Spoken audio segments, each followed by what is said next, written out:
Por una vez vamos a empezar justo en la hora, lo cual está muy bien.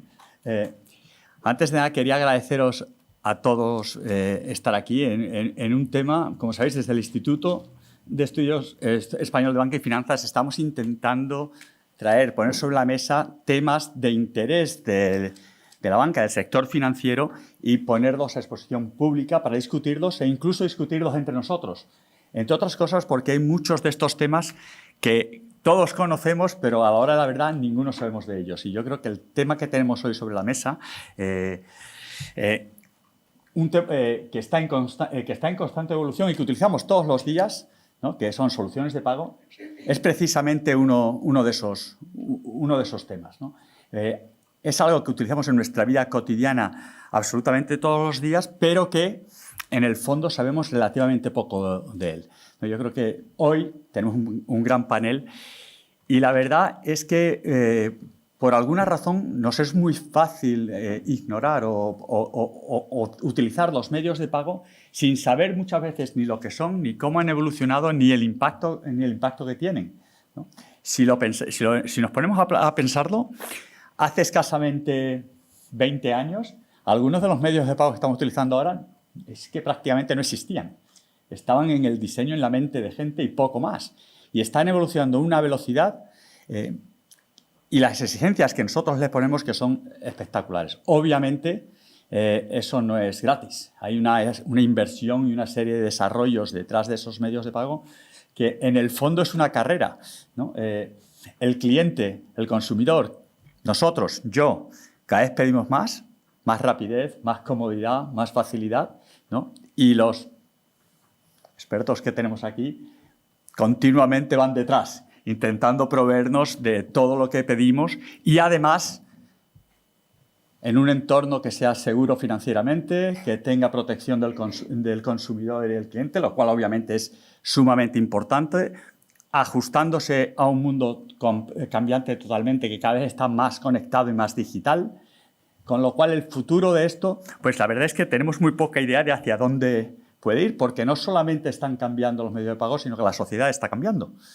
Entonces, tienen que estar ajustando no solamente en la dirección tecnológica, sino también en la de las necesidades que se plantean, ¿no? Yo diría que, bueno, a medida que vayamos explorando esto, yo espero aprender, ¿no? Espero comprender algo más, bastante más de todo esto de medios de pagos y sobre todo cómo esto nos está moldeando, cómo hacemos operaciones financieras y cómo de cara al futuro, ¿no? Porque ¿os imagináis así un mundo en el que no hubiera Bizum, no hubiera contactless? Dije, bueno, eso puedo porque escasamente hace 5 años no lo tenía, ¿no? Ahora ya no puedo vivir sin él, pero hace 5 años lo tenía, me lo imagino. Pero un mundo sin tarjetas ya se nos hace cada vez más difícil, sobre todo si eres más joven. Y al final dices, es que para un economista, yo soy economista, la eficiencia económica va en eso. Es decir, los medios de pago son eso que no se ve, pero que permite que las transacciones funcionen a coste muy bajo para el consumidor y que la eficiencia sea mucho mayor. Entonces, es muy interesante. Vamos a entrar en todos estos temas desde la importancia de estar... bueno, lo que hoy en día llamamos la experiencia del cliente, ¿no? La experiencia del consumidor, que parece que la experiencia del usuario en todo el tema digital es la prioridad, pero es muy importante, pero no solamente eso, sino ver cómo eso se conjuga con seguridad financiera, protección del consumidor, innovación, ¿no? Y finalmente, hacia dónde vamos, el futuro de esto, ¿no? Hemos tenido la gran suerte de contar para hablar con ello con un grupo de expertos espectacular. Cada uno va a poner sobre la mesa, trae un punto de vista único, distinto y muy, muy valioso. Y por lo tanto, yo creo que vamos a disfrutar. No me voy a demorar más. Voy a pasar la palabra a Pilar Clavería de la EB para que nos introduzca al panel y empecemos a aprender un poquito. Muchas gracias. Muchas gracias, Manuel. Buenos días a todos.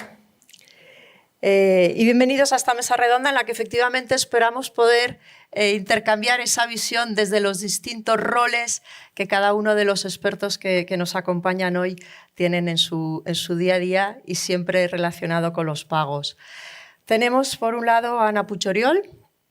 Es directora de tarjetas. Cuando hablamos de tarjetas, como dice Manolo, es como hablar de pagos, exactamente de qué. Ahora me ha dicho que está más enfocada a la parte de TPVs, que son los terminales punto de venta.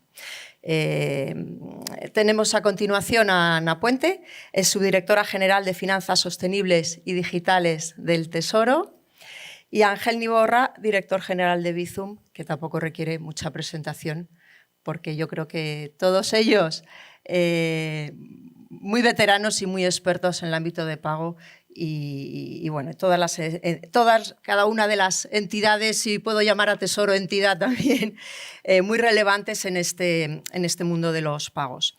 Unas pinceladas para entender la importancia de los pagos y sobre todo en particular de las soluciones de pago. Nos decía Manolo hace 20 años. Yo creo que para entender la importancia que tienen los pagos, efectivamente, hay que remontarse y ver un poquito de dónde venimos, luego ya veremos si acaso al final hacia dónde vamos. Porque cuando hablamos de pagos desde la visión que tenemos hoy, donde todos los pagos incluidos, los pagos inmediatos en el marco concreto del mercado español, con soluciones muy sencillas y muy seguras a disposición de los clientes, nos hacen dar cosas por hecho, pero no siempre ha sido así, como bien apuntaba Manolo. Nos vamos a remontar no 20 años, sino unos 50 años atrás, para entender realmente qué es lo que se ha aportado en este mundo de los pagos, la importancia que tienen en el día a día de la actividad económica y, por tanto, en el día a día también de la sociedad, al fin y al cabo, ¿no? Hace 50 años, empresas como las empresas de suministros que todos conocemos hoy, digo todos, pero ni siquiera todos, porque había luz, había agua, empezaba a duras penas el teléfono, pero no todo el mundo tenía un teléfono hace 50 años en su casa. Las empresas, para cobrar los servicios, tenían cobradores. Los cobradores iban puerta a puerta a cobrar a los titulares de los servicios que suministraban, y les entregaban a cambio un recibo. Recibo era la acreditación de la liberación de la deuda frente a la compañía por los servicios consumidos. Poco a poco, y desde el sector y a petición probablemente de este tipo de empresas, se empezó a pensar en soluciones que no necesariamente eran tecnológicas, porque entonces tampoco había tecnología disponible para ello, y los cobradores empezaron a domiciliar los recibos. En vez de ir a cobrar puerta a puerta, lo que conseguían era la autorización del cliente para hacer la domiciliación. A continuación llegaban a los bancos, a las oficinas de los bancos, a las sucursales, unos paquetes inmensos con todos los recibos de cada uno de los titulares de los servicios que en las oficinas cargaban, adeudaban en la cuenta del cliente y abonaban en la cuenta de la compañía de turnos. Podéis imaginar el trasiego de gente y de papel que esto conllevaba. Evidentemente, esto fue evolucionando con el tiempo y a medida que iba habiendo tecnología disponible, evidentemente, pues estos servicios también se iban mecanizando y ya no se llevan los recibos físicos. Hace muchos años, algo así como 20 y tantos, ya van en fichero, ¿no? Y eso permite también acelerar los procesos, abarcar muchísimo más volumen.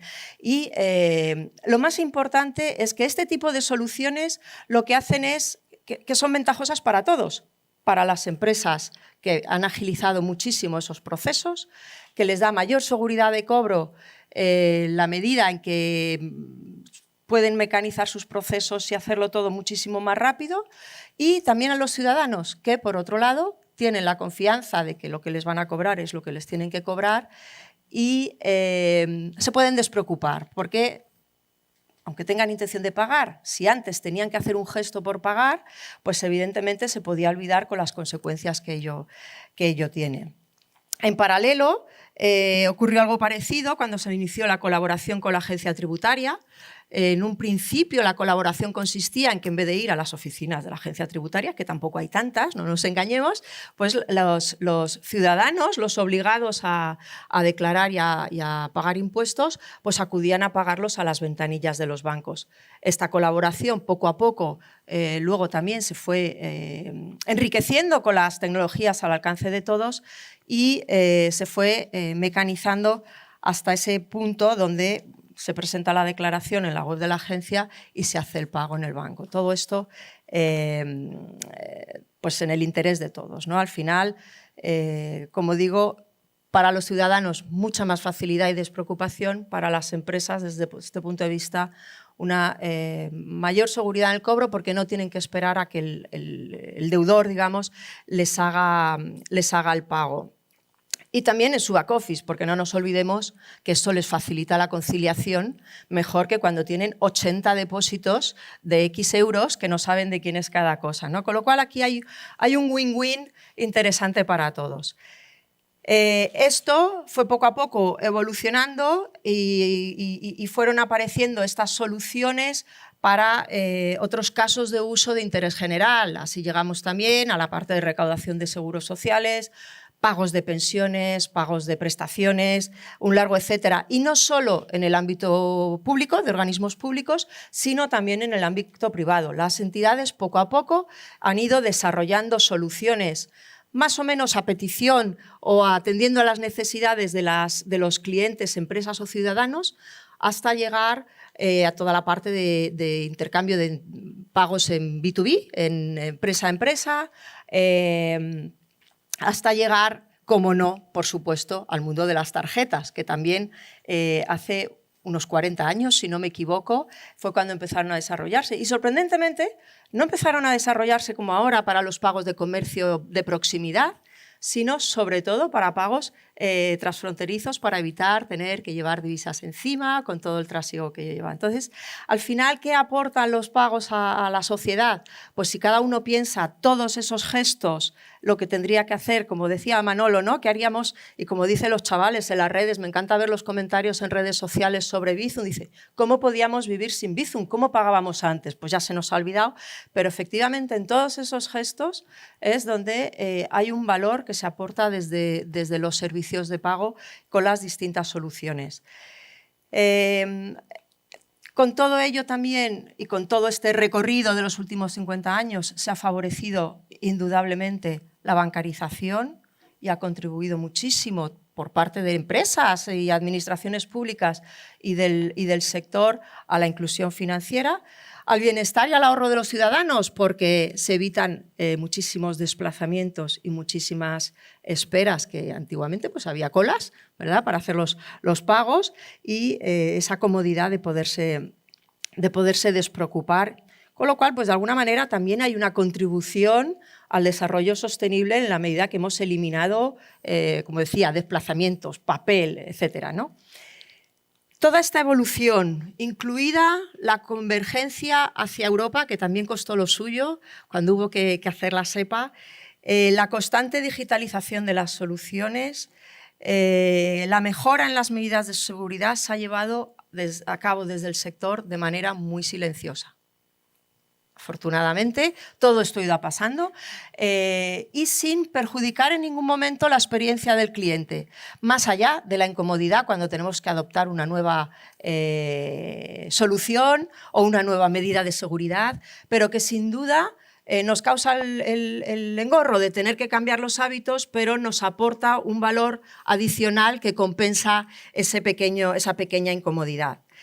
Y sin embargo ahora parece que los pagos es como algo nuevo, ¿no? Y está en boca de todos y parece que es lo más in en este mundo. Si nos preguntamos el por qué, yo diría que hay varios factores. Por un lado, ha aparecido en la agenda política tanto de autoridades europeas como de otros países y otras geografías. Básicamente, en la agenda política internacional, los pagos empiezan a estar entre los puntos más destacados. Como consecuencia de eso, pues también hay una regulación, eso se traslada en regulación que viene y va a venir con un carácter indudable de protección al consumidor y es entendible porque al final, y es otro de los factores, la digitalización ya al alcance de todos hace que los pagos ya no se hagan en el territorio, digamos, de las entidades y estén ya mucho más abiertos y mucho más a disposición de los ciudadanos y de las empresas, con lo cual, pues, de alguna manera es entendible también todo ese afán proteccionista de las autoridades. Y por último, el propio proceso de digitalización, la aparición de nuevas tecnologías, pues hace también, primero, que las constantes innovaciones sean cada vez más rápidas y que haya que estar constantemente desde el sector innovando y adoptando nuevas soluciones adecuadas, porque si no, efectivamente nunca se adoptarían. En esto la sociedad española somos pioneros, porque todo esto que he contado aquí no ha pasado igual en otros países, ni siquiera los más vecinos. No me voy a entretener más contando anécdotas, pero efectivamente en España lideramos este proceso de adopción de nuevas soluciones de pago y de puesta a disposición y de adopción por parte de los ciudadanos. Yo creo que la sociedad española es una sociedad muy madura y también permite que los bancos puedan ir haciendo esas nuevas propuestas, como fue en el último caso que tenemos desde el sector, el gran éxito de Bizum, ¿no? Y aquí diría Manolo, no fue atendiendo a una necesidad, el sector se adelantó a la necesidad del público en este caso, ¿no? Con esa inercia, decía, lideramos el mercado de los servicios de pago, sobre todo pagos minoristas, que es de lo que estamos hablando hoy, porque las soluciones de pago son generalmente más dedicadas a los pagos minoristas, pero esto de ser líderes tiene la dificultad que tiene, y es que tenemos que ir mirando por dónde van los de atrás. No vaya a ser que cambien de dirección y tengamos nosotros que corregir el rumbo. Y por supuesto tenemos que ir mirando también hacia los lados, porque pueden venir otros proyectos, por un lado regulatorios, proyectos que puedan tener una componente más estratégica, como pueda ser el euro digital, que hoy no entraremos muy en detalle en él, aunque podamos hablar de ello, porque ya hubo una sesión y requeriría otras cuantas para irnos poniendo al día, que sin duda estoy segura que habrá en el futuro. Con todo este panorama, voy a hacer una pregunta obligada a todos los ponentes. ¿Por qué son tan importantes los pagos, Ana, desde el punto de vista del Tesoro? Primero, muchísimas gracias. Gracias por contar con participación de Tesoro en este panel esta mañana. Pues quería remitir o quería recordar la comunicación de la Comisión del 2020, la estrategia de los pagos minoristas, ¿no? Es verdad que ahora parece que los pagos o la regulación de pagos pues ha ido escalando en la agenda regulatoria, pero realmente la planificación que tenía la Comisión Europea y todo lo que estamos viendo ya estaba adelantado desde el año 2020, ¿no? Ahí, precisamente una de las primeras frases de la comunicación, la Comisión Europea dice: los pagos son la savia de la economía europea. Entonces, yo creo que a lo largo de todo el preámbulo de la comunicación, la Comisión Europea pone el foco en dos aspectos. En primer lugar, los pagos como uno de los elementos clave para el buen funcionamiento de la economía. Y un segundo pilar, quizá no lo hace del todo explícito, pero desde luego está ahí a lo largo de toda la comunicación: los pagos son un elemento clave para el bienestar de la ciudadanía. Sin un sistema de pagos eficiente, integrado, competitivo, se puede poner en peligro el buen funcionamiento de la economía, desarrollo económico, etc.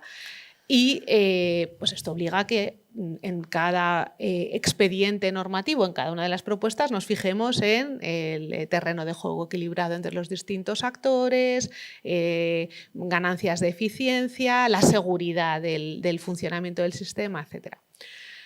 La comunicación de la Comisión Europea también tiene unos párrafos dedicados a lo que tú acabas de explicar sobre la irrupción de la digitalización, su generalización, su aceleración, y sin que tampoco lo desarrolle mucho, pero sí pone también pues un poco el acento en los riesgos de la digitalización, ¿no?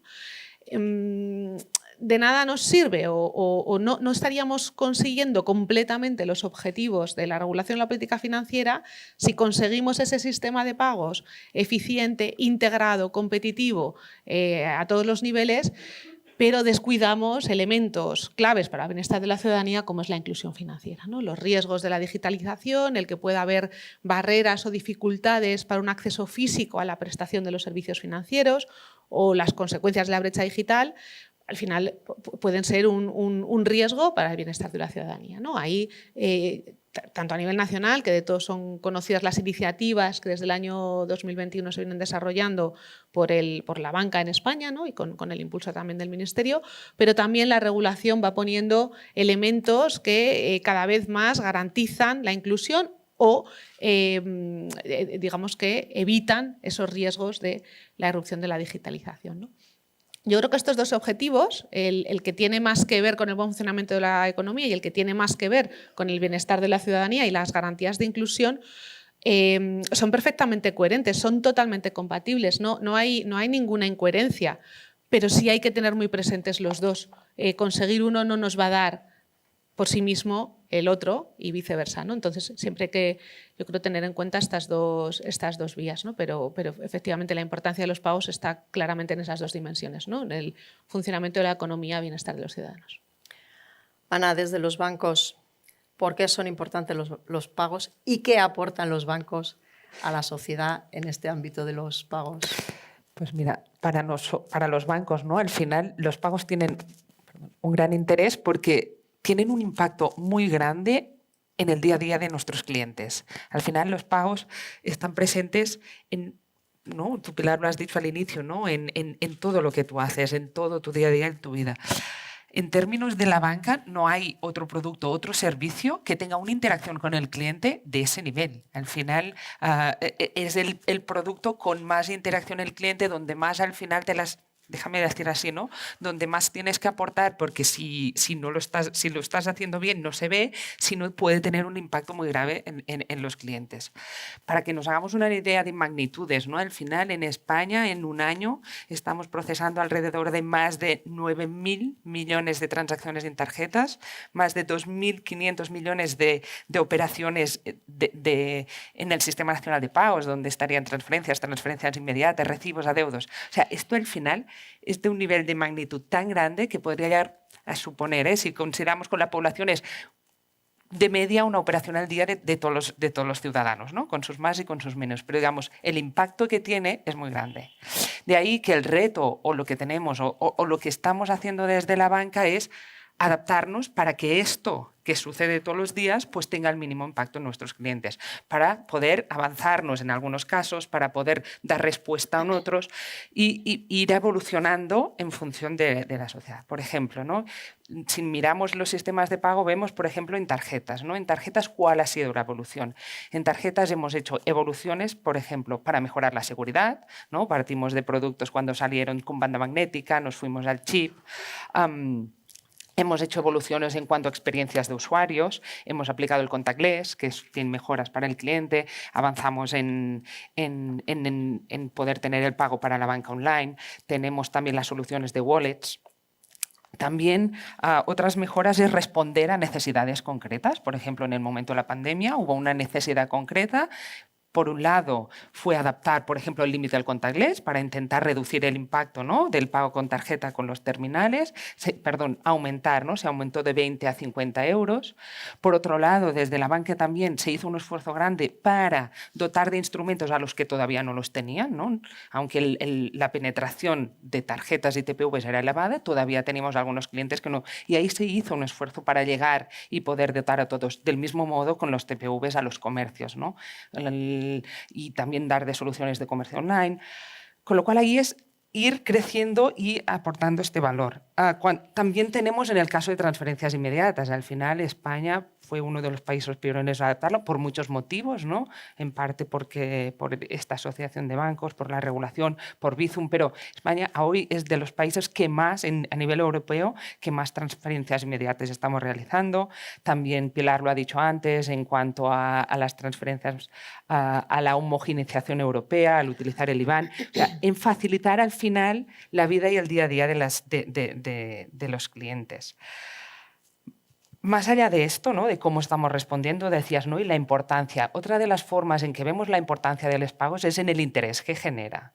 Leía no hace mucho, ¿no? El informe de BCG de pagos de este 2023, que en el mundo hay más de 5.000 fintechs en este espacio, ¿no? Al final esto ves que ahí está generando un interés, ¿no? No solo es la importancia del usuario, sino el interés que genera en todos los actores. ¿Por qué? Por esto, la interacción, el contacto con el cliente, que más desde este punto de vista es lo que te permite de datos, de conocimiento al cliente, con sus riesgos y tal, pero al final está ahí y también al final el beneficio económico que podemos decir o cómo esto te reporta, ¿no? En beneficios directa o indirectamente, ¿no? En el propio pago o en la posibilidad luego de financiar. Con lo cual es hay alrededor de los pagos un seguido de elementos que hace que tengan este elevado interés.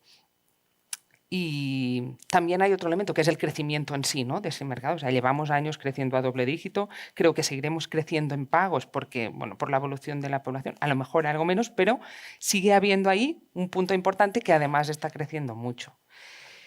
Y yo ya, para terminar en este sentido, es que aportamos, y ahí le doy paso, yo creo, Ángel, ¿no? Creo que sí que Bizum fue al final una aportación ahí que nos avanzamos y ocupamos un espacio que a lo mejor ni siquiera el consumidor, ¿no?, cuando apareció tenía la necesidad de cubrir eso. Y eso cambió algo que es de lo que creo que podemos estar muy orgullosos todos los del sector, la banca y en España, porque fue algo que además no fue algo que nació de uno, sino de una unión.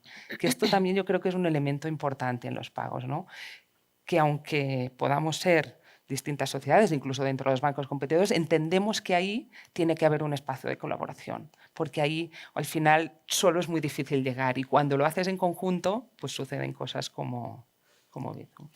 Pues Ángel, yo sé que los pagos ocupan gran parte de nuestro día a día, pero el tuyo es el 100%, porque Bizum no podría ser si no fuera un pago, lógicamente, ¿no? ¿Por qué son tan importantes y qué aporta Bizum a la sociedad? No sé si me queda algo que decir, o sea, yo creo que hay una primera reflexión que en línea con lo que decía Ana, ¿no? Y es, estamos hablando de flujos económicos, y detrás de cada flujo económico hay un pago. Por lo tanto, esa frase de es la savia de la economía, a nivel... Manuel, tú sabrás más que eres economista, pero claro, hacer eso de forma lo más eficiente posible es fundamental para la economía, para el bienestar de los ciudadanos, etcétera, etcétera. Pilar ha comenzado hace 50 años. No, yo no, ¿eh? Esto venía ya de antes. Bueno, has comenzado tu introducción hace 50 años, ¿no? Pero podríamos hablar, yo me acuerdo de mi jefe que me decía a veces cuando hacía alguna introducción, te has remontado al trueque, ¿no? O sea, ya necesitábamos pago desde el principio, ¿de acuerdo? Con lo cual, esa parte económica, creo, yo no soy un experto, pero creo que está clara, ¿no? Ana ha aportado que esos pagos al final es casi el principal punto de interacción con los clientes por parte de los bancos, de las fintechs que están buscando esa interacción con los clientes. Es decir, que para bien y para mal, porque si sale bien, estupendo, pero si tienes un problema y precisamente lo que tienes que intentar es ganarte la confianza de los bancos. A mí se me ocurre complementar con un componente, voy a llamar, que no deja de está debajo de todo esto, ¿no? Y es ese componente social, ¿no? Y yo creo que Bizum lo que hizo precisamente fue aprovechar ese componente social de los pagos. Es decir, todos en nuestro día a día estamos o comprando o intercambiando dinero con otros compañeros o haciendo actividades juntos a medias y que tenemos que liquidar, etcétera, etcétera, ¿no? Por lo tanto, casi esos pagos minoristas están muy imbricados con nuestra propia vida social. Yo creo que, de hecho, eso fue quizás la principal diferenciación o aportación de Bizum, ¿no? Es decir, cosas de esa relación social que fundamentalmente se estaban haciendo en efectivo, la banca española fue capaz de darles una alternativa para resolverlas de forma digital y de forma más eficiente y con más valor, más sencilla para los usuarios. Yo creo que esa es la gran, por lo menos inicialmente, la gran aportación de Bizum. Luego también estamos en comercio electrónico, entraremos en comercio presencial, pero arrancamos adelantándonos a algo. No había demanda. O sea, la demanda la ha creado Bizum. O sea, hazme un Bizum para resolver pues el alquiler conjunto de una pista de pádel o lo que sea. Eso lo ha creado Bizum, no existía. En ese sentido, la banca española se ha adelantado a esa necesidad, como decían. Yo recuerdo, para ratificar este componente social, lo que nos pasó en la pandemia, ¿no? Es decir, que cuando nos fuimos todos a casa, creo que no sé si me bailan las fechas, en marzo de 2020, pues en las 2 o 3 primeras semanas caímos un 25% de transacciones. Lógico, Bizum es algo social, ¿no? Pero lo que no esperaba yo es que a las 3 semanas aproximadamente aquello volviera a subir y prácticamente siguiera creciendo como antes de la pandemia. Y es que incluso encerrados necesitábamos esa actividad social y la gente empezó a usar Bizum para cosas que ni nos hubiéramos imaginado en la vida, ¿eh? Mi hija de repente estaba dando clases particulares y cobrándolas por Bizum, ¿no? Nunca hubiéramos, yo creo que cuando diseñamos Bizum no imaginamos eso. La gente hacía la compra, hacía uno la compra por todos y se lo liquidaban por Bizum, ¿no? Al final, Bizum ha pasado a ser de la gente, ya no nuestro, y son ellos los que dirigen el producto. Acabo ya, ¿no? Sí que me gustaría resaltar dos cosas que se han dicho, ¿no? Una, yo creo que el mercado español de pagos es líder en el mundo, y en particular la oferta que hacen los bancos a sus clientes en medios de pago. Yo creo que, de verdad, sinceramente, no solo por Bizum, yo creo que por tarjetas, en adeudos, en transferencias y también en Bizum. Y creo que hay un elemento fundamental en ese liderazgo, y es la colaboración entre las entidades. Me parece que lo aportaba Ana. Porque a veces me preguntan, bueno, es que Bizum es el primer ejemplo de colaboración de la banca. No es cierto. La banca tiene un montón de instrumentos y ha colaborado un montón en la EBE, en CECA, en STMP, RedSys, Iberpay, es decir, tiene un montón de instrumentos de colaboración.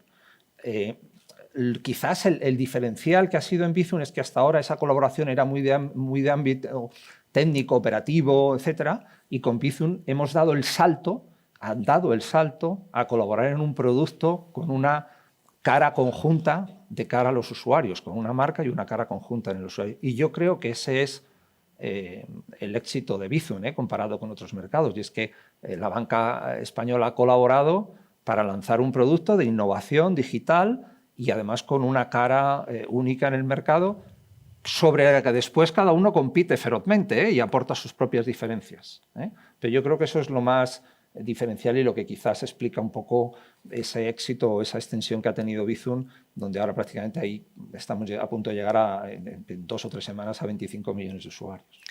Me parece muy interesante lo que dices, Ángel, porque efectivamente ejemplos de colaboración hay muchísimas. No sería posible intercambiar esos recibos domiciliados que antes se llevaban a cada banco los de cada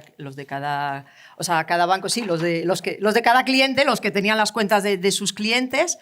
Esa colaboración no habría hecho posible que se pudieran concentrar todos esos envíos, ya sea físicos, porque iban físicos los recibos, no os olvidéis. Si no hubiera habido unas cámaras de compensación y un intercambio. Y eso requería la colaboración de las entidades. Pero yo creo que efectivamente, y has dado la clave, la novedad está en que los bancos se unieron para innovar. Tradicionalmente, la innovación es como algo estratégico, ¿no?, de cada uno, y los bancos compiten casi siempre en cuestiones de innovación. Y yo creo que hay un clarísimo caso de éxito en lo que es la innovación en colaboración. Y quizás sea un poco lo que vemos que está faltando en otros mercados, porque de verdad, yo cuando digo esto me dicen que soy muy chauvinista, pero es que no tenéis más que ir a otro país vecino, estar allí unos días, no ya comprando como turista, sino estar allí unos días y observar. O sea, yo hablo antes de hace 50 años aquí, pero hace 20 años en Francia uno iba a la compra y pagaba con un cheque que luego la empresa mandaba o bien a cada banco los suyos o bien viajaban internamente en los sistemas de los bancos. O sea, el cheque no iba truncado, como aquí desde hace, yo ya no recuerdo las fechas, pero entonces uno sale fuera y ve realmente cosas que dice, no es posible. ¿Cómo es posible que no tengan un Bizum? ¿Cómo es posible que...? Y cuando digo al supermercado, digo a comprar el pan. Si no llevabas dinero, pagabas con un cheque, y tan ricamente. En fin. No sé si tenéis alguna cosa que queráis rebatiros entre unos y otros. Es que una mesa redonda donde todo el mundo está de acuerdo es complicadísimo, ¿eh? Pero bueno, vamos a avanzar un poco, porque hablamos de pagos, antes decía Manolo, esto de los pagos, hablamos de pagos, las tarjetas son pagos, los otros son pagos. Sin embargo, la jornada se llama Soluciones de Pago, de lo cual todavía no hemos hablado mucho. ¿Qué entendemos por soluciones de pago? Ana, ¿qué aporta la normativa? ¿Qué es una solución de pago? ¿Cómo la normativa promueve y salvaguarda soluciones de pago? Pues voy a empezar con esta frase que sé que te encanta, de la solución de pago no es una categoría jurídica, ¿no? La norma no habla de soluciones de pago.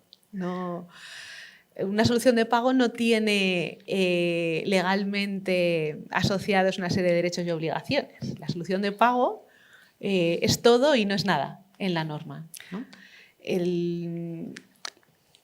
De hecho, yo creo que cuando el regulador, ¿no?, o los colegisladores ahora abordamos el trabajo de revisión de PSD2 y el reglamento, por el momento se habla poco de soluciones de pago. Yo creo que solución de pago es un concepto y una categoría propia del sector en el desarrollo de su negocio. Pero eso no quiere decir que los colegisladores o el regulador, cuando hace su trabajo, no seamos conscientes de cómo afecta las decisiones que se puedan ir tomando en la regulación respecto de las soluciones de pago. Es decir, ¿De las existentes o de las de las futuras existentes, también? de las futuras, del desarrollo de las soluciones de pago, ¿no? O sea, yo creo que al final la norma sí tiene la capacidad y por tanto la responsabilidad de estrechar el margen del desarrollo de nuevas soluciones de pago, el coste que ello puede implicar, y el objetivo, desde luego, es pues tener unos resultados adecuados para clientes, ciudadanos, empresas y para el funcionamiento del sistema. Pero la solución de pago no hay un título tercero en ninguna norma sobre las soluciones de pago. Esto no sé si nos complica o nos facilita, pero como dices, si no existe en la legislación una definición de solución de pago, y también lo apuntabas, se lo han inventado los bancos, básicamente. Bueno, o se lo han inventado o es la forma en la que se ha desarrollado ese concepto en el sector. Y yo creo que tampoco tiene que estar todo regulado. No creo que sea necesario, que quizás es un poco lo que subyace ahí en tu intervención, nos aportaría más seguridad, nos aportaría más garantías de confianza para los ciudadanos definir lo que es una solución de pago y añadirle a continuación una serie de requisitos. Pues yo creo que quizá por el momento no está esa necesidad, ¿no? Hay otros instrumentos, hay otras categorías en la norma que son las que utilizamos para, pues, elevar los niveles de seguridad, intentar no perjudicar la experiencia del cliente, etcétera, etcétera, ¿no? Y sobre eso es donde cabe la innovación, ¿no?, en esas soluciones de pago, creo, ¿eh? Pues Ana, dinos para un banco que es una solución de pago. Y si son tan importantes, además, yo me planteo qué consideraciones hay que tener en cuenta para diseñar una buena solución de pago y con qué limitaciones nos encontramos. Si entendemos que la legislación lo que favorece también es que aparezcan nuevas soluciones, seguras, etcétera, ¿qué limitaciones, qué necesidades tenemos que aportar a las soluciones de pago? Mira, ahí, ¿no?, como decía Ana, no existe jurídicamente, pero como concepto yo creo que le preguntas a cualquier, ¿no?, ciudadano o cliente qué es una solución de pago, pues al final es algo que me ayuda a pagar, que me da, ¿no?, me solventa una necesidad que tengo. Nosotros entendemos que la solución es desde un punto de vista de cliente, ¿vale? La solución es qué uso yo para pagar. Y al final, al cliente lo que quiere es esto, ¿no?, es poder pagar. Si además esto se hace de forma en el que tenga que interactuar más, donde sea más simple para mí, mucho mejor. Con lo cual, la solución es desde un punto de vista del cliente. ¿Qué utilizo yo para pagar? Luego, por detrás, tendremos todos estos conceptos que jurídicamente sí están regulados, ¿no? Pues tendremos los sistemas de pagos, tendremos los instrumentos. Pero yo me gusta ver esto, ¿no?, la solución desde un punto de vista del cliente, el instrumento, que es lo que de alguna forma vemos. Y para que veamos, ¿no?, la forma clara de qué es una solución, qué es un instrumento, en algunos casos pueden coincidir, ¿vale? Solución e instrumento yo veo claramente, por ejemplo, un cheque, pues yo veo que es una solución, es un instrumento, al final coincide.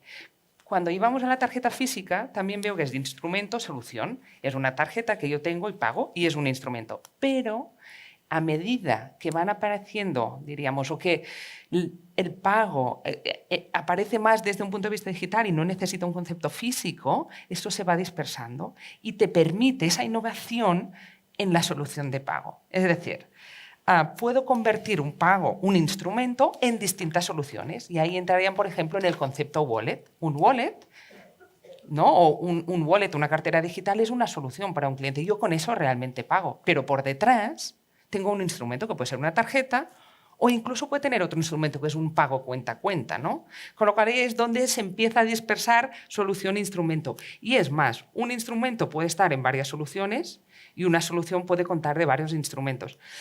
Y ahí además lo que nos está pasando ahora es que en ese mundo, esa importancia, todo evoluciona y estamos innovando, tanto en soluciones como estamos innovando en instrumentos. Y ahí es donde tenemos a veces el riesgo de que seamos capaces de explicar a los clientes qué es lo que están haciendo, ¿no? Y ahí también es que no nos confundamos, que todo siga siendo, ¿no? Que no perjudicamos lo principal que es que buscamos, que resolver problemas a los clientes y no ofrecérselos. Y ahí, para mí, ese concepto de tokenización dentro del mundo de los pagos creo que es lo que te permite explicar muy bien todo lo que es la evolución, o sea, esa evolución tan grande en soluciones de pagos. ¿Qué es la tokenización en sí? Yo cojo un instrumento, ¿no? En sí, puede ser una tarjeta, puede ser un pago cuenta a cuenta, y lo asocio a otra cosa, ¿no? Una credencial de pago la puedo asociar a cualquier cosa. La puedo asociar dentro de un wallet, la puedo asociar a mi huella digital, ¿no? En China ya hemos visto que, ¿no? que pagan con el dedo. En realidad es la solución, pero detrás hay un instrumento. Y ese concepto, pues, ¿no? creo que es muy importante para entender lo que está pasando ahora mismo en este sector. ¿Cuál es la clave del éxito? ¿No? Pero preguntabas, ¿y cuál es la clave del éxito? Mira, en cuanto a solución, hay unos mínimos. Hay unos mínimos. Es decir, el instrumento, la solución tiene que ser confiable, el cliente tiene que confiar que eso pasará, que luego no tendré problemas, tiene que ser segura, que al final va muy relacionada. Y cada vez más creo que tiene que ser rápida. Estamos en un mundo donde la rapidez es imprescindible para plantear una solución de pago. Luego ya, el hecho de que sea realmente un éxito creo que tiene mucho más que ver con la experiencia, el uso, el que me aporte algo diferencial. Y ahí es donde diría que está ¿no? el éxito o lo que le hace una diferente de otra. Podemos decir entonces que la solución de pago es la vía de los bancos para poner al cliente en el centro y dar la importancia al cliente y atender a esa necesidad del cliente. Sí, realmente es explicárselo al cliente como el cliente necesita que se lo expliques, ¿no? Muchas veces, y esto es un reto que tenemos por nuestro lado, ¿no? La regulación por un lado, cómo cumplimos con todo esto, pero se lo hacemos transparente al cliente. Y precisamente es esto, creo que cada vez más nuestro papel está en que seamos capaces de asegurar todo esto, cumplir con, ¿no? lo que necesitamos, pero que el cliente no lo vea, no necesita verlo. Si todo funciona bien, ahí está el reto. Siempre decimos, ¿no?, que cuando se habla de pagos malo, es mejor que no se hable porque es cuando todo funciona. Pues ahora además hablamos de pagos. Ángel, ¿qué es una solución para Bizum? ¿Cómo es vuestro punto de vista en esto? Porque Bizum es una solución. Sí, sin duda. Sin duda. Es una solución que engancho un poco con lo que dice Ana, que además lo que ha hecho ha sido tokenizar la cuenta con el teléfono. Y eso se ha entendido muy bien. Es decir, de alguna forma el usuario sabe que está pagando con su teléfono y al final, con un montón de cosas por medio, acaba su cargo en la cuenta, ¿no? Bueno, sin duda Bizum es una solución de pago. Y desde luego lo que yo creo que determina lo que es una solución de pago es lo que decía Ana, ¿no? Es la visión del cliente, el valor que se le aporta al cliente, la experiencia de usuario. Recuerdo un eslogan de Luis de hace muchos años: lo importante es poder pagar. Bueno, pues eso es lo que tiene que sentir el cliente con una solución de pago y toda esa complejidad que decías, ¿no? Yo a veces, uno cuando paga, no sé, la pista de pádel a su amigo, qué rápido y qué fácil hay. La cantidad de cosas que hay detrás y que pueden salir mal. Afortunadamente salen muy pocas veces mal, alguna vez también, pero entonces hacerle eso transparente es lo que hace una solución de pago, simplificarle la vida. Y eso es lo más importante. No obstante, yo diría que aparte de... muchas veces se piensa en la solución de pago y se piensa en los instrumentos, en los rieles, en la parte técnica.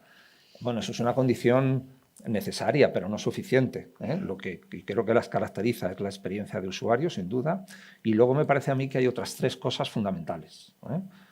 Una es una marca, porque el cliente tiene que identificar esa solución. Los clientes y todos tenemos que identificar esa solución de pago. La tercera cosa son unos procedimientos operativos, porque es cierto, pueden pasar muchas cosas y generalmente no pasa, pero a veces pasa. Y entonces tienes que tener unos procedimientos operativos para tratar el fraude, tratar las disputas, que pasen muy pocas veces y que cuando pasen se resuelvan, porque eso es lo que, al fin y al cabo, una solución de pago tiene que generar confianza en el cliente. Y la tercera cosa, que a lo mejor no tiene tanta buena prensa, pero que también es necesario, es que tiene que haber un modelo de negocio. Es decir, todos los que participan en esa solución de pago tienen que tener una compensación razonable. Entonces, creo que esas 4 cosas, experiencia de usuario, marca, procedimientos operativos que den garantías y protejan al usuario y le den confianza, y modelo de negocio son, seguro que hay más, pero son fundamentales. Eso es lo que la banca española construyó en Bizum. Sobre las transferencias inmediatas, montó una solución de pago resolviendo esos cuatro aspectos. Y por cierto, y no quiero meterme más, pero eso es lo que tendrá que hacer y resolver el euro digital. ¿Vale? Y no quiero abrir ese camino. Entre otras cosas. Entre otras muchas cosas.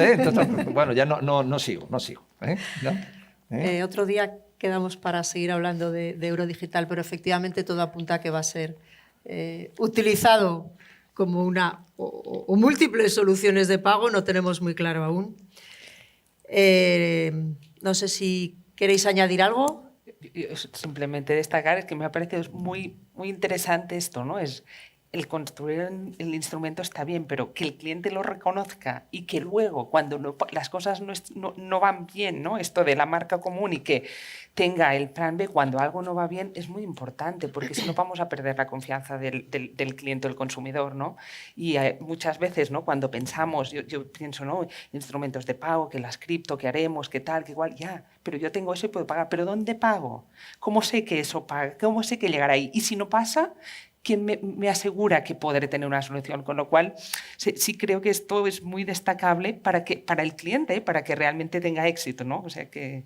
Sí, yo creo que a veces los mismos profesionales que estamos en pago, a veces cuando estamos pensando cualquier cosa, empezamos a pensar en las conexiones técnicas, en la seguridad, etc. Pero al final lo clave es la percepción del cliente, que perciba valor y en particular la confianza. A veces tendemos a empezar de abajo y hay que empezar de arriba. Hay que empezar pensando cuál es el valor que le vas a aportar al cliente. ¿Y cuánto tardamos en ganar esa confianza del cliente? Así de media, por experiencia. ¿Cuánto diríais que hemos tardado en ganar la confianza con Bizum, por ejemplo? Partiendo de una base que había confianza en que el instrumento era seguro porque los clientes en general confían en la seguridad de los bancos, ¿no? En esa parte por lo menos esa parte la teníamos ganada, ¿no? Como el que va a un restaurante, pide un plato y sabe que se lo van a traer.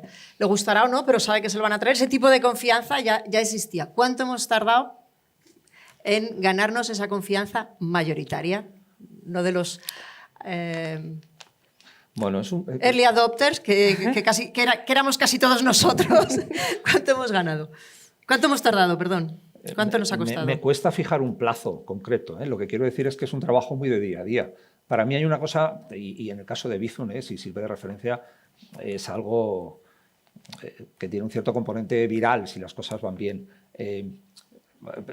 Lo que quiero decir es que una vez que pones ahora vemos si todo el mundo hablamos y te hago un Bizum, etcétera, pero en 2017, cuando llevábamos 3 o 4 meses de actividad, y Ana lo sabe bien, Ana ahora es presidenta de Bizum, pero entonces era consejera, creo, y cuando veíamos el ritmo de transacciones teníamos dudas, ¿de acuerdo? El primer 1 millón de usuarios de Bizum nos costó 15 meses.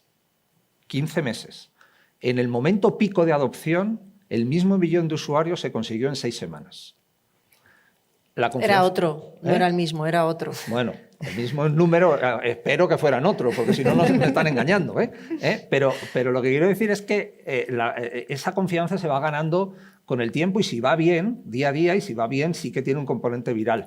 Pero igual que te digo eso, que digo eso, la confianza se pierde en 2 minutos, ¿eh? O sea, que hay que picar todos los días. Hay que ganarla día a día. Ana, ibas a decir algo. No, precisamente esto, que muchas veces los consumidores y a veces cuando estás en el sector y ves algún tipo de soluciones que dices, madre mía, ¿qué hay ahí detrás? Yo pienso, o sea, el consumidor, por general, no digo para llegar a lo mejor a estos volúmenes, pero hay consumidores muy confiados, ¿vale? El tema es no perderla, vamos a decirlo así, ¿no? Y que realmente, que al final también hay ese trabajo, ¿no? Que cuando detrás la solución es robusta, está segura y parte de ese papel del regulador, de que eso diferencia las soluciones que tienen todo esto detrás de las que no sé si me explico, pero que a veces la confianza, yo me sorprendo de decir, ostras, ¿y esto cómo puede pasar? ¿Cómo alguien lo usa? Pero hay consumidor muy confiado, ¿no? En este sentido, y luego está esto, ¿no? Algunos habrá, pero para conseguir volúmenes y no perderla. O sea, la clave está en que detrás esté todo funcionando correctamente para que esta confianza se sostenga y llegar a estos niveles. Bueno, pues ahora, ya después de irnos 50 años atrás, yo diría que vamos a mirar hacia adelante, que también toca, ¿no? Hemos dicho, lo decía también Manolo, el mundo no para de cambiar, la tecnología cada vez aporta cosas nuevas, los ciudadanos demandan cosas nuevas, demandan esa inmediatez, no hemos hablado de ello, pero demandan también la disponibilidad en cualquier sitio y en cualquier lugar y a cualquier hora. ¿Cómo creéis que haremos los pagos? No voy a decir en 50 años, vamos a quedarnos en 5. Cuando nos volvamos a sentar en una mesa como esta y hablemos de lo que pasaba hace 5 años. Pero, ¿cómo creéis que las soluciones van a evolucionar, que la experiencia de usuario o quizás las exigencias de los usuarios van a condicionar esas soluciones? A ver, ¿quién se lanza? Hablabas tú de la tokenización, Sí. Si quieres retomamos ahí. A ver, yo a veces cuando pienso en 5 años lo veo como casi paso mañana, ¿no? También 5 años tampoco es tanto, pero sí veremos, o sea, yo creo que sí veremos cambios. Uno primero es que cuando miramos números, ¿no? Hoy en día, y ahora hablo más desde un punto de vista de instrumento que de solución, pero las tarjetas hoy en día son el principal instrumento. Creo que en 5 años lo seguirán siendo, pero creciendo a un ritmo menor que otros. Los pagos contra cuenta van a coger ahí un volumen, o como mínimo es, ¿no? Un poco la previsión que pienso que va a pasar es que hay... Todo crecerá muy probablemente, pero a ritmos mucho mayores lo que es el pago contra cuenta que el pago en tarjeta. Sí que pienso que a la tokenización le queda espacio, es decir, le queda espacio tanto de la tarjeta como del pago contra cuenta y ahí permitirá, yo lo que veo ahí es que a nivel de soluciones podemos ver muchas más soluciones de nicho, ¿no? Donde tú pues, confíes soluciones en entornos más cerrados, con el instrumento que sea detrás, pero que esa marca compartida a lo mejor aparecerán marcas o espacios donde tú confíes en algo, ¿no? Es decir, a lo mejor ya no confiaré en el instrumento, pero a lo mejor confío en mi gimnasio, confío en el supermercado. En esas marcas que confíe, probablemente van a empezar a adoptar, a través de la tokenización, pagos específicos para ese nicho. Creo que también ahí veremos algo de euro digital, veremos muy probablemente. No creo que sea a nivel de volumen muy grande, pero sí empezaremos. De hecho, ya hemos empezado, ¿no? A ver, se está hablando, algunas pruebas de concepto, con lo cual algo veremos por ahí. Y creo también, bueno, las soluciones estas de BNPL, usar, ¿no? La financiación como sistema de pago, ya están ahí, pero creo que también tienen espacio para ver más. Dudo más que crezca mucho más lo que es para sistema de pago las cripto. O sea, yo creo que las cripto como elemento de pago le faltan algunos elementos realmente para que pueda abordarse, o para que pueda ser una solución universal. Volatilidad, tiempos de respuesta. Creo que ahí, es mi tirada, creo que no tendrá un papel tan relevante.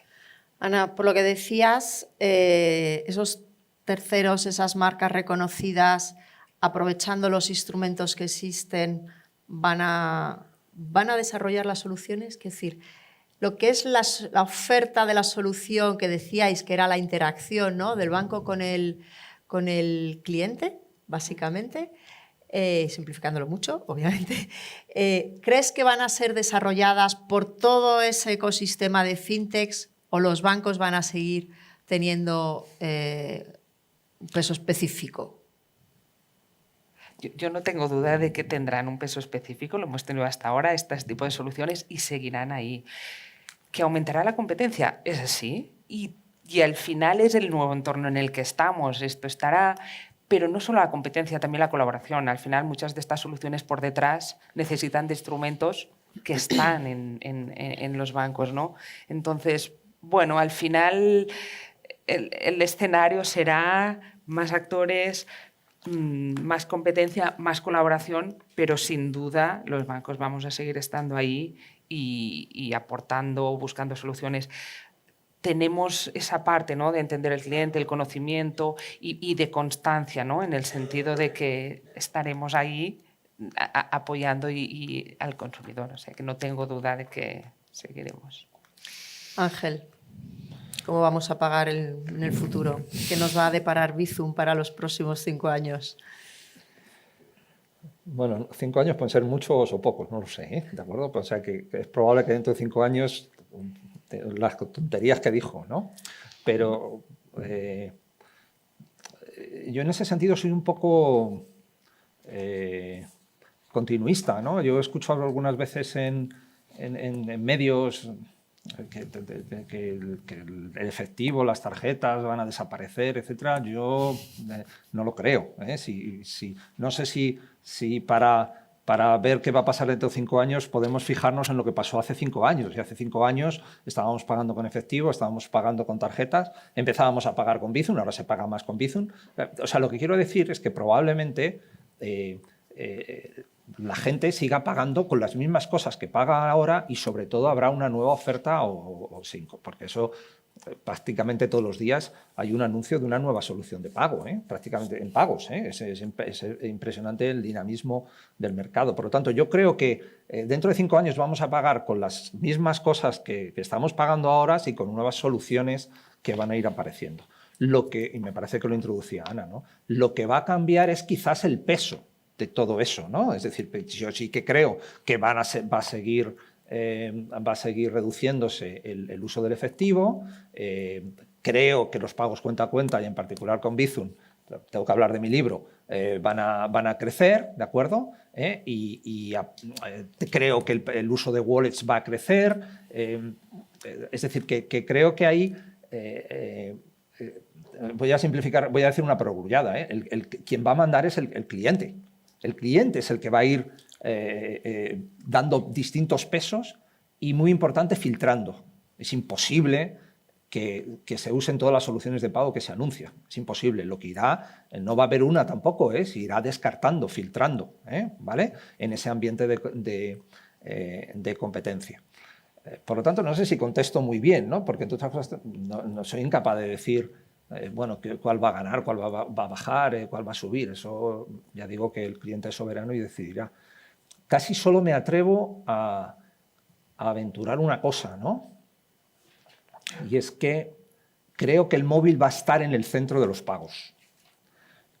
Y no lo digo porque Bizum usa el móvil, porque estoy hablando del teléfono más allá de dispositivo de pago, más allá de mandar un Bizum con el número de teléfono o de acercarlo para pagar. Estoy hablando de algo más allá, y es que tenemos un elemento inteligente en la mano y por lo tanto prácticamente va a ser el que va a ordenar todo el proceso de compra o de relación social, que va más allá del pago. Desde que miras qué producto quieres comprar hasta que lo pagas y hasta que te llega la operación al banco y el banco te da valores añadidos o financiación, etcétera, sobre eso. Entonces, creo que en ese proceso el canal fundamental creo que va a ser el móvil. Casi es lo único que me atrevo a decir de dentro de 5 años. Porque Ana hablaba también de la huella, ¿no? Ya no nos hace falta ni el móvil.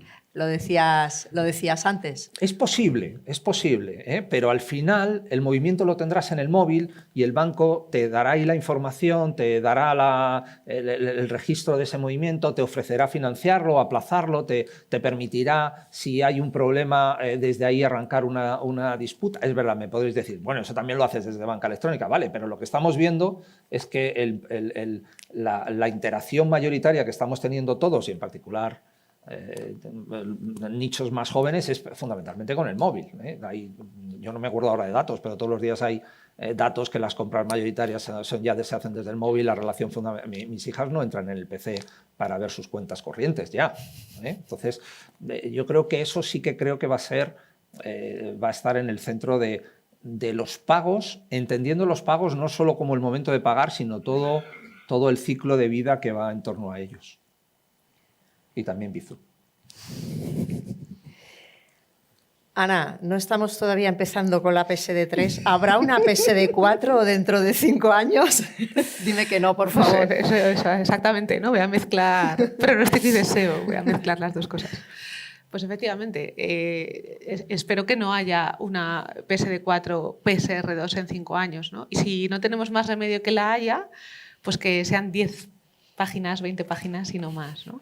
O sea, yo querría pensar que vamos a hacer un muy buen trabajo en esta revisión de la normativa, que no solo vamos a conseguir los grandes objetivos de política financiera que conocemos a través de esta reforma, sino también los específicos más técnicos, si me permitís, de esta reforma, ¿no? Conseguir mayor armonización entre Estados miembros por el hecho de tener un reglamento de directa aplicación y dejar solamente en directiva pues, temas de autorizaciones, etcétera. No descansar tanto en normas técnicas elaboradas por la Autoridad Bancaria Europea, que ha hecho un papel magnífico completando todo lo que la directiva PSD2 y lo que los distintos estados han ido haciendo y cómo a través de sus instrumentos como Autoridad Supervisora Europea ha ido rellenando pues, posibles lagunas. Pero sabemos que eso no es lo ideal, ¿no? Entonces, yo espero que podamos hacer un buen trabajo en los reglamentos, en las normas básicas, que desplieguen sus efectos, que encontramos un buen equilibrio entre prescripción y margen para la innovación, para el desarrollo del mercado, ¿no? Que sepamos cribar muy bien, oye, ¿qué tenemos que escribir aquí con todo el detalle? ¿Y qué tenemos que escribir aquí sin demasiado detalle precisamente para que el mercado pueda adaptarse, pueda responder ágilmente a las demandas de los ciudadanos, ¿no? Al final lo que queremos es pues eso, que el sector financiero responda a esas necesidades, esas preferencias de ciudadanos, de empresas, que se incorpore la digitalización y bueno, que la norma pueda conseguir ese marco para avanzar en esa dirección. Eso espero. Ana, ¿con qué limitaciones nos encontramos hoy? Digo, ya que tenemos aquí a Ana, sí, para decirle qué margen nos tenemos que dejar para poder innovar. A ver, en el tema de la innovación, ¿no? y la regulación y cómo dentro de ese entorno, yo creo que ahí Ángel lo decía, ¿no? Antes, es a veces la regulación en algunos aspectos te puede ayudar incluso a innovar. A veces creo que puede ser un acelerador y te puede dar, ¿no? Opción a decir, mira, no sé, a veces al final Bizum en algún aspecto, déjame decirlo así, ¿no? Se anticipó algo que tenía que venir, que era el pago inmediato. De hecho, decimos, esto ya va a venir, nos anticipamos, pero ya había ahí algo que también te ayuda. Con lo cual, hay momentos en que te ayuda esto. Es verdad que en algunos aspectos la regulación, pues si no consigue este objetivo, pues puede suponer internamente, ¿no? Esfuerzos dedicados, adaptación, que al final no consiguen sus frutos. Y ahí es donde, de alguna forma, ¿no? En este sentido es donde más nos cuesta ver qué podemos aportar. Pero esto, hay que conseguir esto, ¿no? El reto es que la regulación realmente nos aporte, porque nos ayuda a innovar o nos aporte esta seguridad que al final traslada en más confianza en las soluciones y que no nos pase, pues a lo mejor, ¿no? Que tener que usar regulación que al final pues no nos servirá para llevar cosas ahí. Y el espacio de la innovación, que ahí es también ese elemento, ¿no? Es como usar el sandbox, que también intentaba ser dentro de la regulación, pero un espacio seguro donde innovar. Bueno, creo que ahí también hay, por varios aspectos, a lo mejor no hemos conseguido pues, o meter suficientes proyectos ahí o usarlo de la forma correcta. Pero bueno, o sea, el reto es esto, que sea más un elemento que ayude y que no nos frene, ¿no? A la hora de O no nos distraiga, vamos a decir, no te puede fallar o distraer, o sea que ahí está. Ana, hablando de Sandbox, ¿cómo va? Pues, ¿Qué nos puedes contar? Pues, ¿Realmente está siendo un terreno experimental para lanzar soluciones? ¿Cómo lo veis desde Tesoro? Pues desde Tesoro vemos que sí cumple su función. Sí que la cumple, los proyectos están ahí, los supervisores tienen un diálogo que yo no sé cómo podrían tenerlo si no tuviéramos el Sandbox. Sirve también para poner en la misma mesa a otros actores importantísimos en todo este mundo del que hablamos de los pagos, los datos, Agencia de Protección de Datos, Black, etcétera, y sí que da muchos beneficios. Y yo creo que para todos. ¿Qué ocurre? Que el Sandbox, como todo en este ámbito, tiene el reto de irse adaptando cada vez a lo que realmente requieren los promotores con esas ideas innovadoras, ¿no? Entre muchos aspectos, el principal es ese. Oye, ¿cómo hacer que para ese ecosistema esta sea una herramienta óptima? Y sea una herramienta óptima con plenas garantías. Las garantías para el resto del ecosistema, posibles usuarios que lo prueben o usuarios ficticios, etc., ¿no? Entonces, desde luego ahí seguimos con ese reto, ¿no? de adaptar el propio Sandbox o que sea una respuesta lo más eficaz posible para toda la innovación que puede estar ahí surgiendo, ¿no? O huyendo y va teniendo sus resultados. Ángel, que nos hemos desviado. ¿Qué le decimos a Ana para que la normativa siga permitiendo la innovación o hasta dónde la normativa nos está limitando esa innovación? El objetivo es que dentro de 5 años no haya una PSD4 y una PSD2. O sea, ¿cómo se lo trasladamos para que puedan hacer la mejor regulación posible? Bueno, yo creo que ya la PSD3 tampoco es tan rupturista respecto a la PSD2. No lo es. Yo creo que lo que ha ido es refinando cosas y sobre todo el reglamento es quizás el que va concretando temas que se han quedado más abiertos en estos años, ¿no? No sé, yo tengo poco que decir para dónde se acaba la regulación y la innovación. O sea, yo sí que creo que en general tanto la administración española como la europea están haciendo buena labor en el tema de la regulación y creo que en general está siendo positiva, por lo menos en lo que tiene que ver con la protección del consumidor. ¿De acuerdo? Existe un elemento que es el de la competencia, que quizás todavía ahí tengo algunas lagunas que ahora comento. Yo lo que creo que es muy importante es recordar que en general la regulación es coste. Y por lo tanto, si es coste, tiene que compensar con otra cosa, con valor, ¿de acuerdo? Entonces, el riesgo a veces es que se pueda caer en una sobreregulación que te implica esos costes sin tener esa recuperación, ¿no? Creo, ya digo, que me parece que la regulación va por buen camino, pero creo que todavía tiene recorrido en algunas cosas que, si me permitís, creo que las voy a identificar, ¿no? Es decir, yo creo que, sobre todo, que tiene que ver con este otro objetivo de la comunicación que tiene que ver fomentar o propiciar la competencia, ¿no? Me parece que, por ejemplo, hablaba antes Ana de fintech o Pilar, no me acuerdo ya de fintech, etcétera. Yo con el tema de fintech las veo más en un ámbito más de colaboración, que también citabas, ¿no? Pero sí que es verdad que hay grandes operadores, ¿no? Big tech, etcétera, que están compitiendo fuertemente, y eso es bueno para el usuario en el ámbito de los pagos, pero quizás no con igualdad de condiciones respecto a los proveedores, a los prestadores tradicionales de servicios de pago y en particular a los bancos. Yo creo que todavía queda camino para unificar las reglas de juego, como se dice, el campo de juego, ¿no? Me parece para todos, porque estamos todos compitiendo en el mismo mercado y ahora no tenemos los mismos requisitos ni las mismas posibilidades. Voy a poner un ejemplo. Ahora mismo quien provee, a ver dónde lo tengo, quien fabrica este dispositivo, que os puedo asegurar que es mío, que os puedo enseñar la factura, puede hacer unas cosas, aprovechar unas capacidades de este dispositivo que el resto no. ni siquiera aunque yo lo quisiera, yo como usuario, ¿de acuerdo? Esperemos que la ley de mercados digitales europea y tras haber identificado los gatekeepers resuelvan esta situación. Pero hay que igualar, los bancos han tenido que abrir sus movimientos, etcétera, con el motivo justo de decir que esos movimientos eran realmente de los usuarios y que con su consentimiento se podían abrir a terceros. Os puedo prometer, insisto, que esto es mío.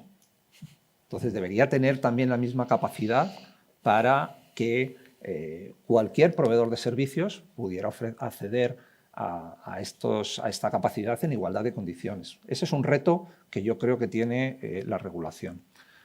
Segundo reto, me parece que nos afecta mucho a Bizum también, ¿no? Y es, yo creo que, insisto, tanto la Administración española como la europea están haciendo una labor fundamental y muy acertada en lo que es el impulso de los pagos inmediatos, de los pagos con transferencia. Pero tenemos también que recorrer ahí camino en el sentido de que si tenemos que ofrecer al mercado competir en el mercado o ofrecer al mercado condiciones iguales, tenemos que poder hacer las mismas cosas, tener los mismos requisitos y poder mantener las mismas operativas que tienen otros instrumentos más consolidados en el mercado. Es lógico, porque las transferencias inmediatas nosotros llevamos 7 años, pero nos queda camino que recorrer para poder igualar ese campo de juego entre todos los instrumentos de pago, tarjetas, cuentas, etc. Por lo tanto, yo creo que en esos dos aspectos sí que creo que se ha hecho muchísimo. A mí, díselo a ella. No, porque, mira, Ana nos ha ayudado, Ana y Tesoro en general nos ha estado ayudando en los últimos meses en ese aspecto, o sea que, pero yo sí que creo que queda camino todavía por recorrer, y yo creo justificado porque somos relativamente jóvenes, ¿no? Pero ahí pues seguiremos colaborando y seguiremos empujando, ¿no? Ha quedado claro, ¿no, Ana? Queda clarísimo. Fenomenal. Estábamos hablando a 5 años vista y entiendo que es por eso por lo que no hemos hablado de euro digital, sin perjuicio de que ya se habló mucho en una jornada pasada, pero sin entrar en detalle, pero ¿cómo creéis que efectivamente cuando llegue el euro digital, que no lo esperamos en los próximos 5 años, cómo va a afectar eso a la experiencia de los usuarios? ¿Así, alguna idea? Porque al final viene a ser una solución de pagos.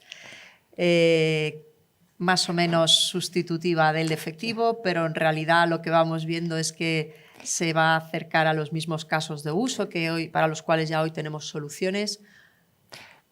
Yo a lo mejor, ¿no?, en esa definición que decía de instrumento-solución lo veo más al lado de instrumento, ¿no? Será otra forma de pagar y el tema hay que ver dónde se adapta y cómo lo adaptamos. Si realmente conseguimos un espacio, como hicimos con Bizum, ¿no?, de conseguir un espacio, y si no es así, ¿cómo hacemos para que no suponga, vamos a decir, ¿no? Y sé que el euro digital tiene unos objetivos más allá, ¿no?, de ocupar el espacio de pagos, pero ¿cómo hacemos para que no suponga lo que decía Ángel de un coste para hacer lo mismo? ¿Vale? O sea, es decir, sabiendo lo que es, hacia dónde va, cómo podemos optimizar como mínimo las soluciones que hay. Y ahí está un poco ese camino que le queda, para mí, sobre todo, ¿no?, al euro digital, de definición de qué terminará o cómo será realmente y cómo afectará a la vida de los usuarios, ¿no? Es instrumento solución, ocupa un espacio nuevo o los que hay, por ahora parece más que va a ser uno más, ¿no?, de los casos de uso que ya hay, y entonces ahí yo sí lo que es pues aprovechemos, no generemos un coste adicional al lado de las soluciones que ya tenemos y aprovechemos pues lo que tenemos, ¿no? Y ahí para mí lanzo, ¿no?, el tema de si Bizum ahí puede o no puede jugar un papel, que creo que sí, en la adopción del euro digital en España. Está todo muy en este sentido, ¿no? Es todavía para ver, pero sí creo que ahí hay camino para trabajar juntos. Ángel, por referencias, ¿cómo lo ves? Yo es que tengo una duda de partida, ¿no? Y es que yo sí que creo que probablemente el euro digital parte de un objetivo, voy a llamar, lo expreso muy mal, de política monetaria, en un contexto de reducción del efectivo, pero en la medida que ese euro digital se convierte en un medio de pago digital que va a coexistir con las soluciones digitales, ¿no? Y entonces ahí con las soluciones actuales digitales. Y ahí tengo la incertidumbre y creo que eso es un reto para toda la industria, tengo la incertidumbre de qué valor va a aportar, qué valor diferencial va a aportar sobre lo que tenemos. Yo eso todavía, no digo como instrumento monetario, que ahí no me meto, sino como medio de pago, tengo dudas de qué valor adicional va a aportar. Y creo que ese es el principal reto del proyecto, del eurosistema, de los bancos, que creo que son los que mejor preparados para distribuir ese euro digital. O sea, es un reto de industria y, por lo tanto, pienso que hay que ir con prudencia y sin prisas, ¿no? Sin prisas. En ese sentido, yo creo que bueno, la banca española hizo una prueba de concepto, arrancó una prueba de concepto para preparación del euro digital a finales del año pasado, aprovechando la infraestructura existente en general, con esa idea de ser eficientes, etcétera, y en particular apoyándose en Bizum. Yo creo que desde ese punto de vista, la conclusión de esa prueba de concepto, y si no Ana me puede matizar, es que sí que creo que Bizum es una herramienta que tienen los bancos, a disposición de los bancos, para distribuir, a canalizar ese euro digital, yo creo que aportando dos cosas, ¿no? Una, facilitar la adopción, ¿vale? Hay que llegar al mercado, hay que llegar al mercado y, por lo tanto, bueno, pues te apoyas en una marca, en unos procedimientos, en una experiencia de usuario que ya existe, ¿no? Y además y de forma eficiente, ¿no? Porque estás aprovechando cosas que ya existen, ¿no? Y segundo, que me parece también muy importante, es resolviendo cómo van a convivir el euro digital con las soluciones digitales actuales. Es decir, cómo el cliente va a manejar pagar en euros digitales o en euros comerciales, etcétera, ¿no? Entonces, insisto, creo que, y espero porque hay más representantes de la banca aquí, ¿no? Creo que Bizum debe ser o puede ser un elemento que ayude a esa labor de cara al mercado, que no es un reto pequeño, no es un reto pequeño, y por lo tanto, pues, esperemos que sí, el euro digital, yo creo que se decide ahora, ¿no? La fase de investigación se cierra ahora en octubre, ¿no? Si se aborda la siguiente fase, pues yo creo que Bizum será una herramienta a disposición del sector bancario español, ¿no? Y creo que además una herramienta que puede aportar bastante a esa necesaria distribución. Hablabas de valor diferencial, hablábamos que las soluciones de pago precisamente son las que dan ese valor diferencial a los usuarios. ¿En qué medida un proyecto así puede hacer que un colectivo, en este caso los bancos españoles, puedan seguir innovando y aportando valor diferencial, sabiendo que a lo mejor hay que adaptar algunas cosas en el futuro?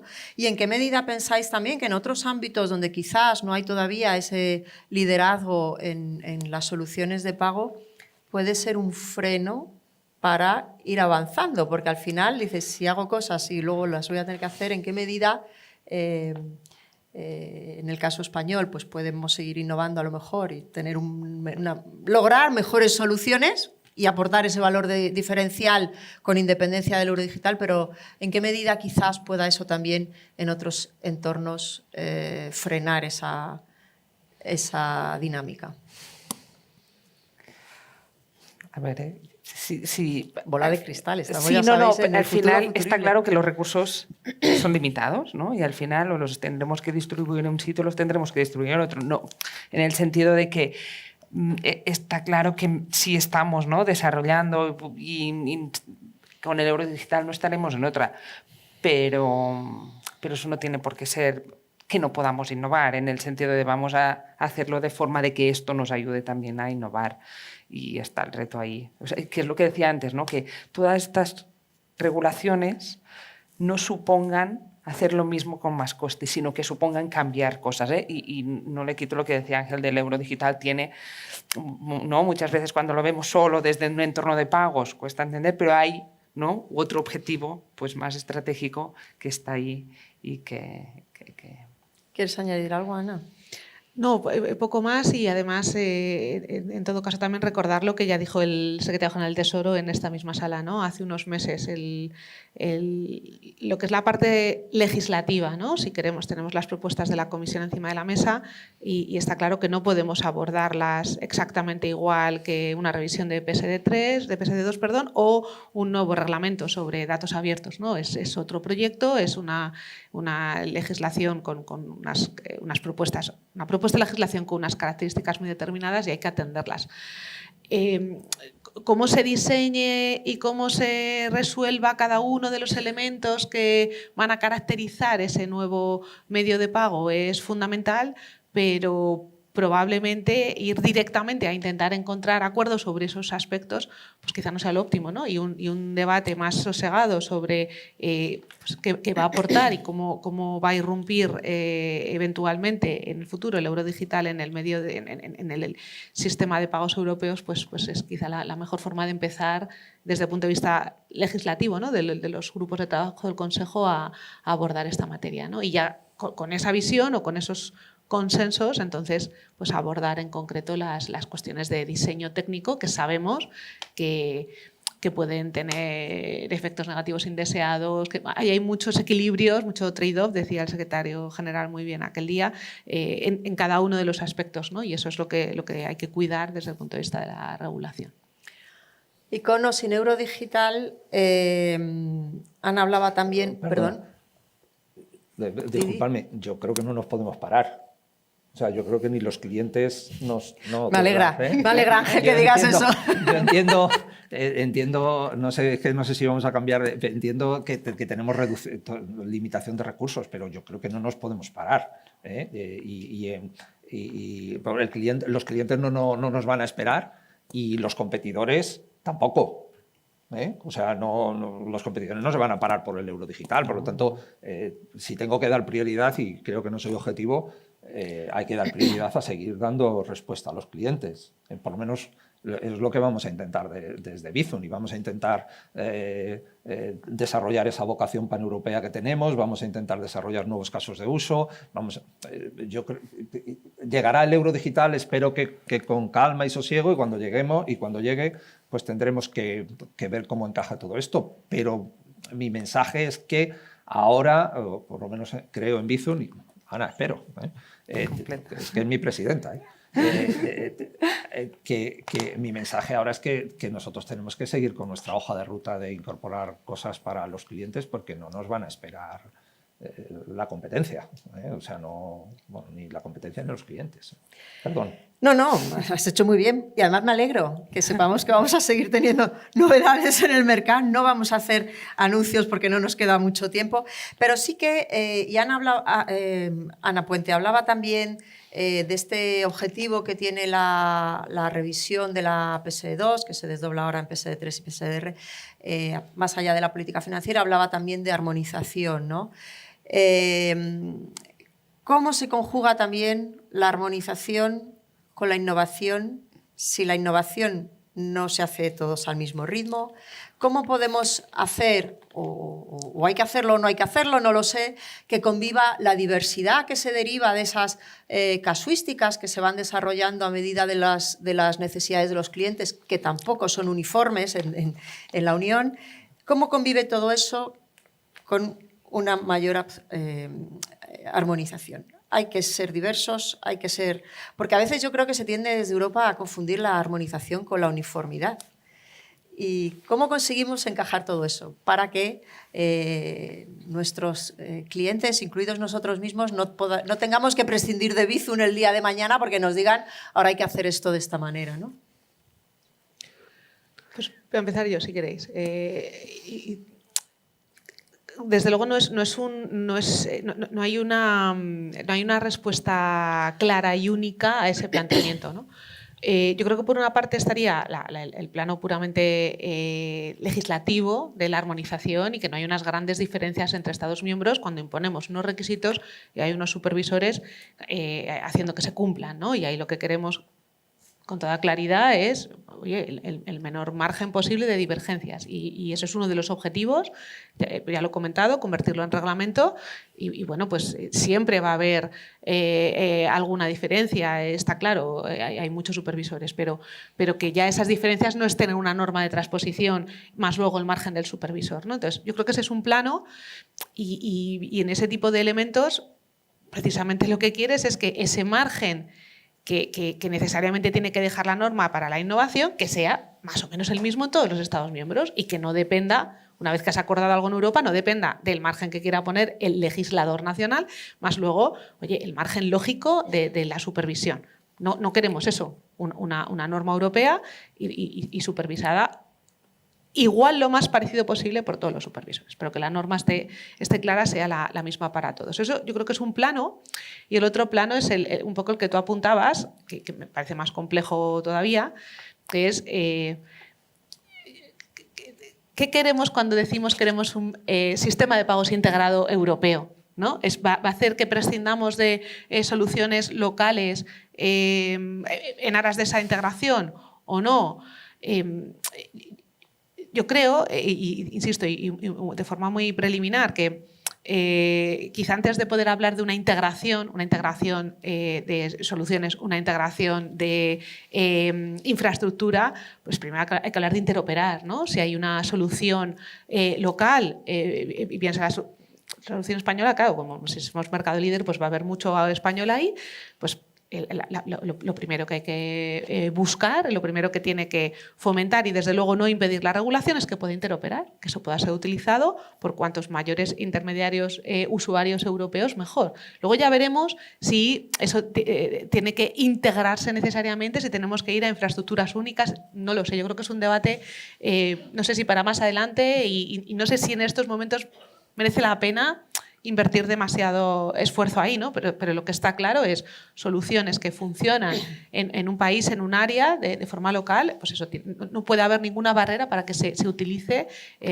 por todos los usuarios europeos o intermediarios europeos que quieran. Sobre todo porque al final los pagos son muy de cercanía, entonces sería una pena efectivamente perder valor desde el punto de vista de los usuarios para un potencial pago que se haga desde otro sitio. No nos queda mucho tiempo.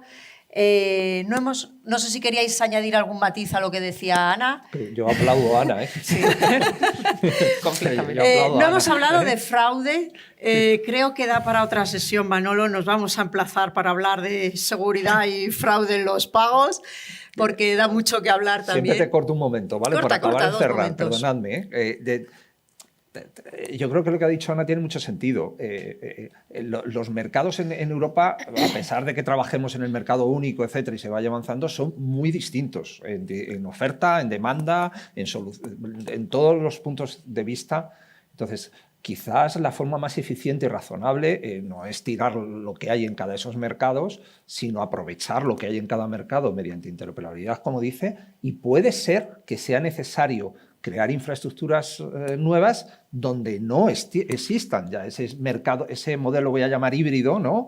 de aprovechar lo existente en cada mercado y en aquellos donde no haya solución, crear algo desde el punto de vista central, me parece que es el que más tiene sentido, desde el punto de vista de eficiencia, de costes y desde el punto de vista de adopción de los clientes. Y perdona, Pilar, te estoy dando una mesa terrible. No, es que estoy mirando el reloj y van a empezar a sonar las campanas por todos los sitios.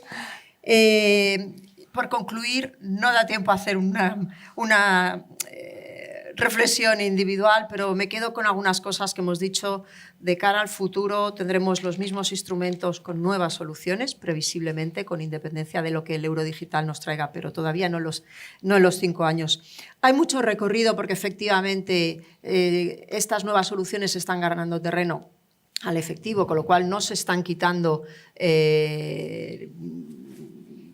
transacciones de un sitio para otro, son transacciones nuevas, bienvenido. La cara fea, la del fraude, la dejamos para otro día, si te parece, Manolo, y voy a resumir en 2 cosas, 2 palabras de lo que va a ser esto de las soluciones de pago, y es que tenemos por delante un futuro apasionante que creo que coincidimos todos en eso, ¿no?